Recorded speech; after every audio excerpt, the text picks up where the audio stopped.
Hello friend, चलिए आज हम जितिया व्रत का कथा आप लोगों के साथ शेयर करती हूँ।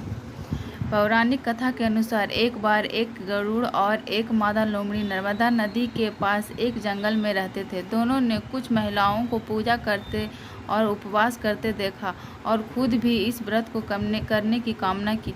उसके उपवास के दौरान लोमड़ी भूख के कारण बेहोश हो गई और चुपके से भोजन कर लिया। दूसरी ओर चील ने पूरे समर्पण के साथ व्रत का पालन किया और उसके पूरा किया। परिणाम स्वरूप लोमड़ी ने पैदा हुए सभी बच्चे जन्म के कुछ दिन ही बाद खत्म हो गए और चील के संतान लंबी आयु के लिए धन्यवान हो गए। इस कथा के अनुसार जितवाहन गंधर्व के बुद्धिमान और राजा थे। जितवाहन शासक बनने से संतुष्ट नहीं थे।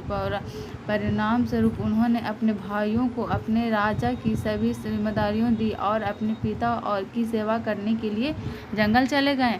एक दिन जंगल में भटकते हुए उन्हें एक बुढ़िया विलाप करते हुए मिलती है। उन्होंने बुढ़िया से रोने का कारण पूछा, इसलिए उसने उसे बताया कि वह सांप नागदेव का परिवार से ही है और उसका एक ही बेटा है। एक सांप प्रथम रूप से हर दिन एक सांप पक्षीराज गरुड़ को चढ़ाया जाता है और उस दिन उसके बेटे का नंबर था।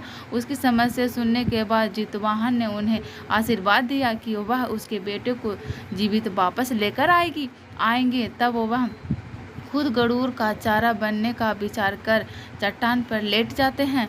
तब गरुड़ आता है और अपनी अंगुलियों से लाल कपड़े से ढके हुए जितवाहन को पकड़कर चट्टान पर चढ़ जाता है। उसे हैरानी होती है कि जिसके उसे कपड़े हैं वह कोई प्रतिक्रिया क्यों नहीं दे रहा है।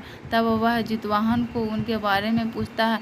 तब गरुड़ जितवाहन की वीरता और कार से प्रसन्न होकर सांपों को कोई और बलिदान न देने का वादा करते हैं।